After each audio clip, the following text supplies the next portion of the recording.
फिल्में सिर्फ 3 चीजों की वजह से चलती है, entertainment, entertainment, entertainment. Dirty picture की सक्सेस के बाद विद्या जितने भी इंटरव्यूज दे रही है उसमें सिर्फ 3 ही चीज़ें, एंटरटेनमेंट, एंटरटेनमेंट और एंटरटेनमेंट। विद्या किस तरह से एंटरटेनमेंट ला रही हैं अपने इंटरव्यूज़ में?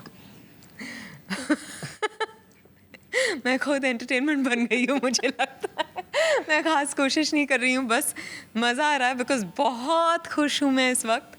और ज़ाहिर सी बात है कि इंटरव्यूज़ में वो कलेक्शन देखा आपने तो क्या इतनी उम्मीद की थी कि इस तरह से हिट होगी? हिट की तो उम्मीद थी, पर इस तरह से जैसे आपने कहा कि हिट की उम्मीद थी, पर इस हद तक सक्सेसफुल होगी नहीं पता था। अंदाज़ा बिल्कुल नहीं था और इस वजह से ज़्यादा खुशी हो रही है। और हीरोइन की जिंदगी is like an elected government. 5 साल तक पार्टी, उसके बाद सपोर्ट। उसे सब हॉट कहते थे और मैं चल रहा था। अबराम छोड़ दे इसे। क्या किया तूने? ये लड़की ऐसे ही आग लगाएगी। ये मोटी पहली बार एक एक्सपेरिमेंट किया आपने, लुक से हट कर किया कुछ, बहुत ज़्यादा एक्सपोज था फिल्म में या जो भी था, बहुत ज़्यादा डर्टी हो गई थी विद्या। तो कितना किस तरह से देख रही हैं इसे, सक्सेस के साथ कैसे जोड़ रही हैं? नहीं, आई थिंक ये बहुत ही खूबसूरत कहानी है जिसको बहुत खूबसूरती के साथ मिलन लूथरिया ने दर्शाया है और हम सब इसका एक हिस्सा हैं। तो बस खुशी महसूस हो रही है कि डर्टी होके इतना फ़ायदा हुआ है। उसने शर्म उतार कर क्या फेंक दी, सबने मेरी तरफ देखना ही बंद कर दिया। उस आदमी को अवार्ड देना चाहता हूँ जिसने सिल्क को अवार्ड देने का सोचा। लेकिन भाई साहब, आप है कौन? अच्छा ये बताइए कि फिल्म से रिलेटेड मुझे 2 सवाल पूछने हैं जो मेरे मन में चल रहे हैं। एक तो ये कि आपने एक जर्नलिस्ट से पंगा ले लिया था फिल्म में, क्या रियल लाइफ में कभी किसी जर्नलिस्ट से पंगा लिया है? अभी तक तो नहीं। अगर आप चाहें तो फिर आपके साथ मैं पंगा ले सकती हूँ। मैं लास्ट इंटरव्यू कर रहा हूँ, उसके बाद प्रिंट वाले आप बिल्कुल कर सकती हुई नजर आई। पहले इस तरह से कुछ था नहीं, तो क्या था? धुन इतनी अच्छी लगी या क्या कि पब्लिकली? धुन बहुत अच्छी लगी। गाना जिस तरह से बपीदा और श्रेया ने गाया है, माशाल्लाह, इतना मज़ा है गाने में कि सुनते ही लगता है कि थिरकने लगूं।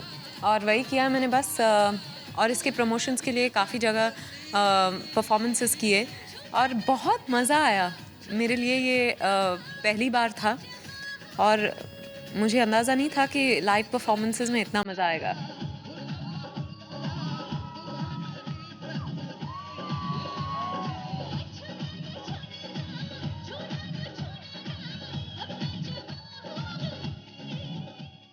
अभी जो थोड़ी देर पहले प्रेस कॉन्फ्रेंस हुई थी उसमें आपने कहा था कि खान्स को सरनेम बदल के बालन रख लेना चाहिए, क्या लगता है कुछ पंगा? मैंने नहीं कहा था कि मैंने ये कहा था कि मैं उनका नाम जोड़ना नहीं चाहती, अगर वो मेरा नाम जोड़ना चाहते हैं तो वेलकम।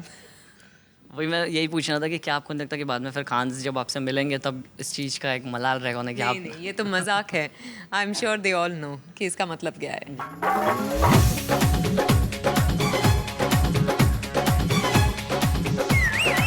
इस तरह की फिल्में करना, अब लगता है आगे भी अगर इस तरह का कुछ रोल मिलेगा जो फिट होता होगा आपके साथ, कहीं ना कहीं फिल्म में स्क्रिप्ट में कहीं फिट होता होगा, क्या करेंगे इस तरह का रोल?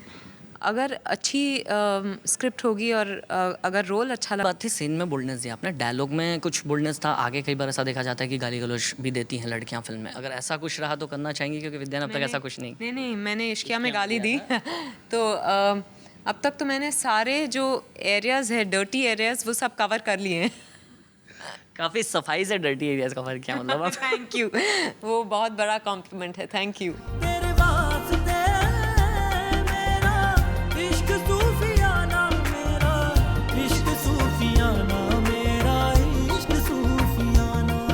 आगे किस तरह से देख रही हैं अब इसको? एक माइलस्टोन है आपके करियर में, ये फिल्मी करियर में, तो आगे किस तरह से रहेगा आपका सफ़र?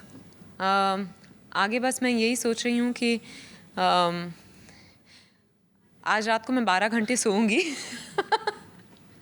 क्योंकि कुछ महीनों से बहुत कम नींद मिली है। और फिर उठ के ये सोचूंगी कि अच्छा कल के कलेक्शंस कितने मजाक कर रही हूँ। पर बस यही उम्मीद है कि ये फिल्म और भी ज़्यादा चलेगी आने वाले हफ्तों में और फिर देखा जाएगा।